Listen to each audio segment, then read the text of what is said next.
Hey guys, so I'm gonna do this right now because I have to go to work tomorrow and it's like close to freaking 11 o'clock and I need to go to sleep.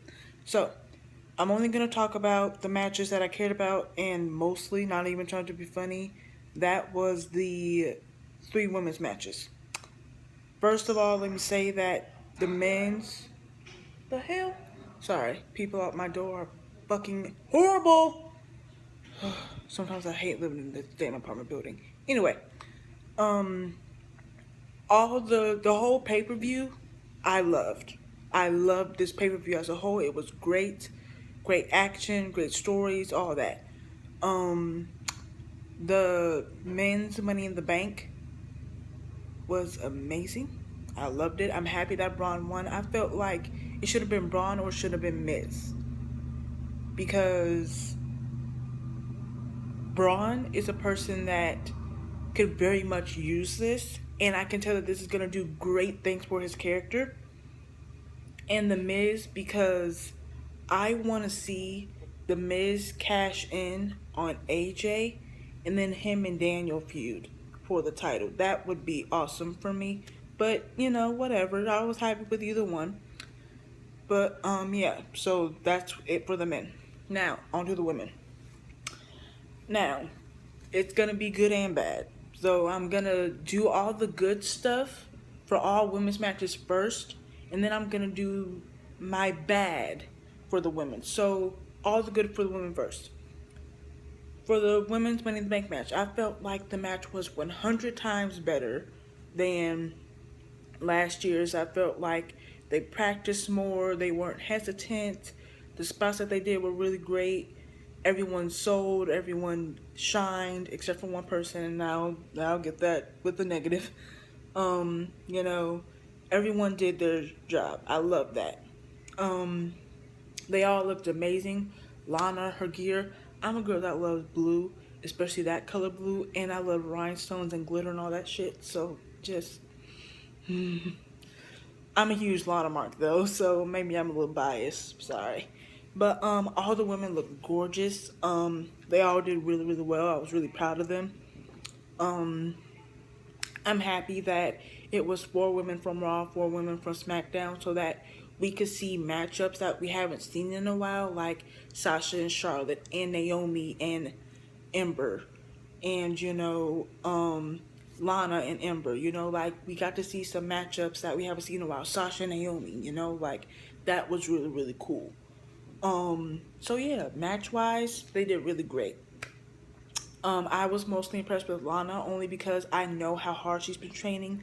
I know how hard she's been wanting an opportunity like this, and she really showed that she deserved it. She really showed that like I deserve, you know, to be given more chances to show what I can do, to be given more chances to show that I want this and that I'm dedicated and that I'm passionate. Like that's why I fell in love with Nikki. Is that like people always say, oh, she's been horrible her career. No, I don't believe that. I'm sorry, I don't. Because there's been people that have been way fucking worse than her. And people love the shit out of them. So it's like, to me, if you're passionate and you're dedicated and I see your improvement, you're good to me. You have my respect. Even if I may not like you particularly, you have my respect. Not only do I like Lana, she has my respect, and I'm a fan of hers. Like, I'm on the Lana squad. I am. So, she really impressed me, and she impressed a lot of people because on Twitter and on her sites and all that stuff, people were like really praising her because it's like, for someone that's only been wrestling for a little while, she's taken some bumps that not many people have taken this early in their careers or in their careers at all. So kudos to her for that because I know that those ladders hurt like shit. So kudos to you, girl. But yeah. So that was that. That was the good with that. The good with the SmackDown Women's title is I love Carmella as champion. Like she's very entertaining. She's killing it every week. you know. And a lot of people complain about Asuka, being this unbeatable force and all that stuff. Here's what I think people don't realize. One, Asuka was never about squashing people or getting stuff done in 2 minutes or any of that stuff. her streak was very similar to The Undertaker's, where it doesn't matter how the hell she won. She just needed to win. So when she lost, Asuka, not trying to be funny, needed to be humanized a little bit. Oh my fucking god!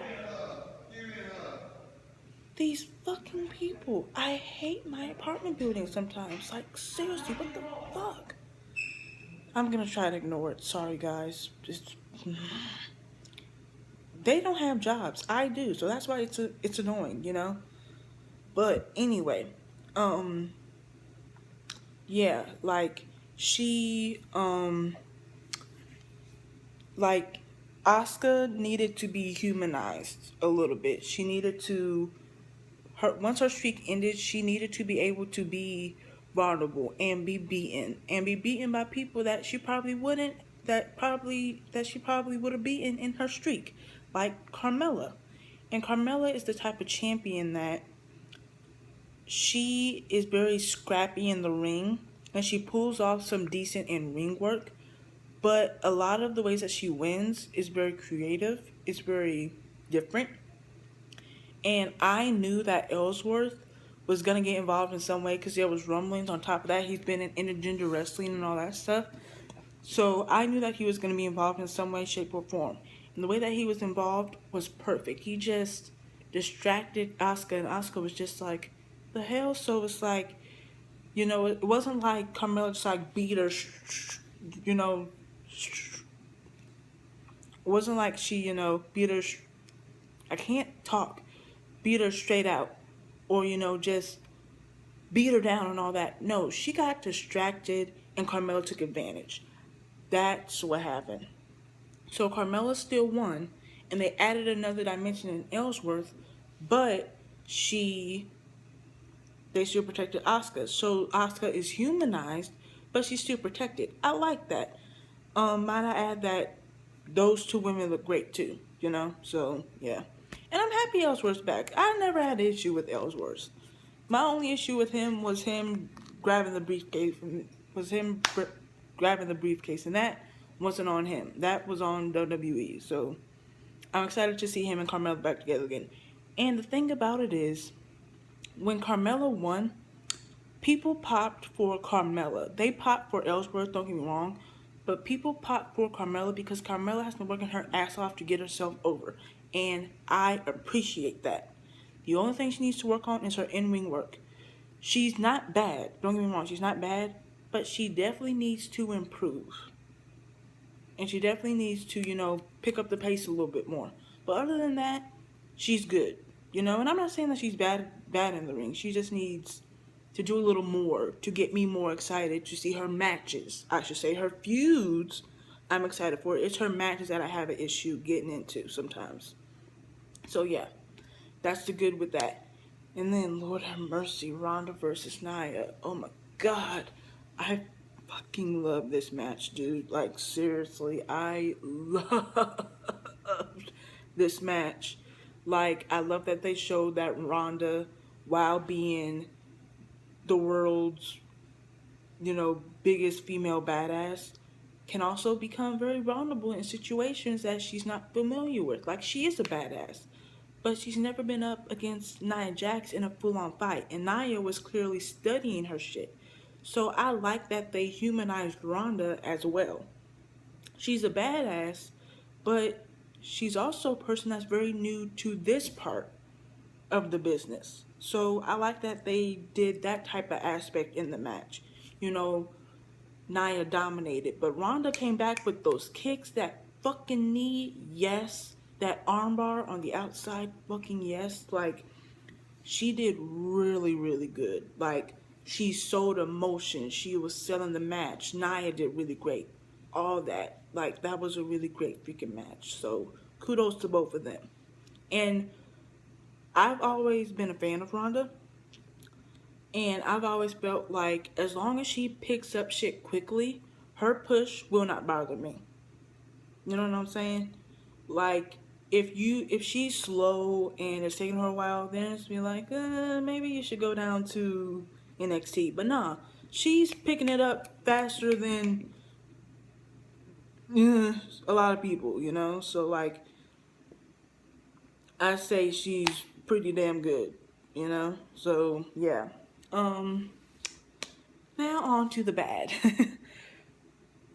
the bad for now on to the bad. I'm gonna sit up for this. So, in my opinion, the bad is Alexa Bliss. Now, I am a huge fan of Alexa. I've been a fan of hers since she debuted in NXT. And I don't normally watch NXT, but I've been a fan of her since she debuted in NXT. And I've watched her grow. However, her in-ring work is fucking annoying. And it's annoying in the sense of she's not progressed. If anything, she's regressed. And that is not good, especially for someone that has the push that she has had. Okay? And I'm not saying that wrestling is the end all to be all. It's not. Great stories, great characters, great mic work definitely factor in a lot more than the wrestling. But but I feel like people kind of use her character and her mic work as a way to excuse her wrestling. Now, no. You shouldn't do that. If she has a great character and great mic work and she's improving in the ring, then that's okay. But if she's staying stagnant and staying the same and not regressing and not improving, that is a issue.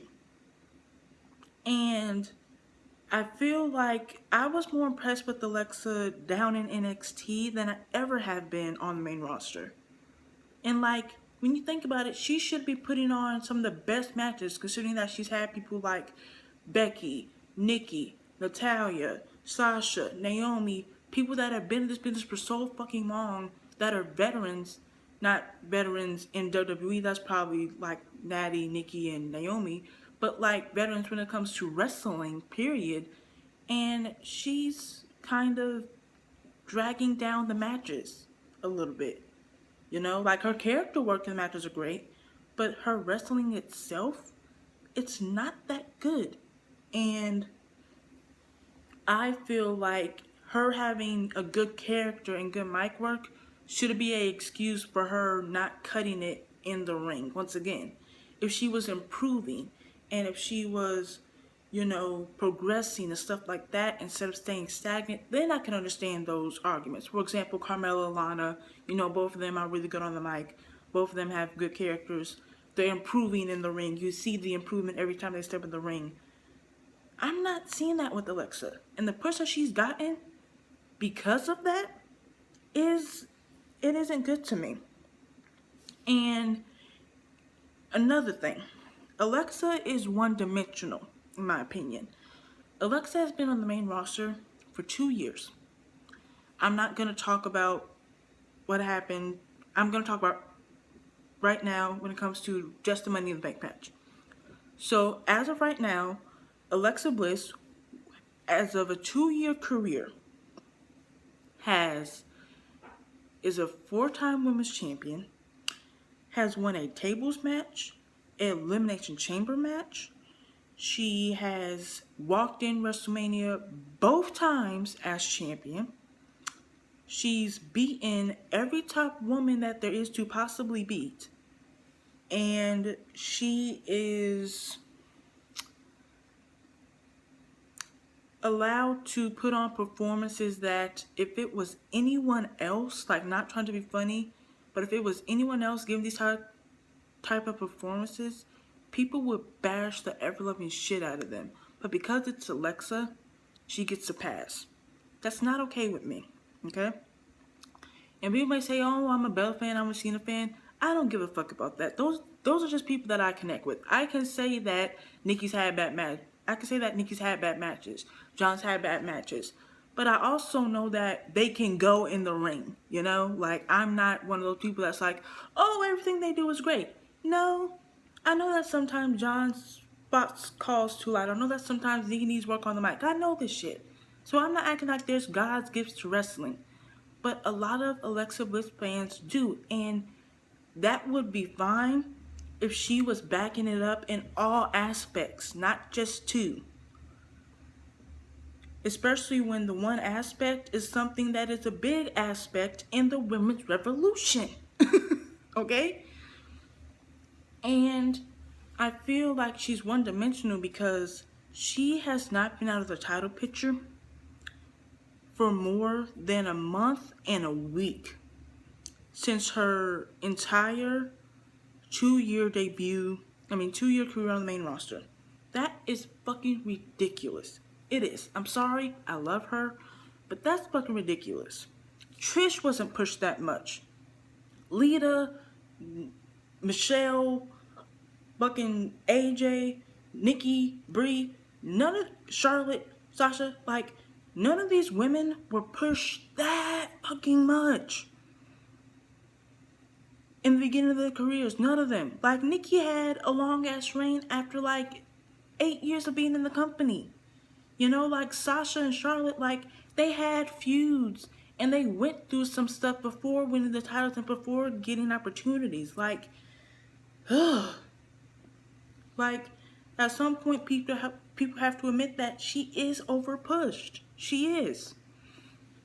And I feel like when you have a one-dimensional character that can't get out of the title picture, that is a issue. If you look at, like, the recent 4 women that's been considered pushed to the moon: Sasha, Charlotte, Nikki, AJ. Those are the recent 4 people that people say were pushed to the moon. Notice how all 4 of those women have had side feuds outside of the title picture multiple times, and they've been entertaining. Notice how they've been able to still get people to cheer for them or boo them or get them invested in the storyline of theirs, despite the fact that they weren't in the title picture. I've never seen that with Alexa. And that sometimes helps a character even more. A good storyline outside the title picture. And I just feel like she's one-dimensional. And I love her, I do. But, god damn, girl. And I'm not blaming her. I'm blaming the fucking I'm blaming the people in the back that are doing this shit. So, and she's also the one person in the match that I was not impressed with at all. I don't feel like she did anything in this match other than a sunset flip. And the fact that Becky Lynch had the briefcase unhooked and she had to hook it back on and then look around for Alexa because she was late, despite the fact that she didn't do shit in the match, just annoyed me. That annoyed me. So, yeah. So she's Money in the Bank. Great. Now on to the bad when it comes to... Now on to the bad when it comes to Ronda versus Nia.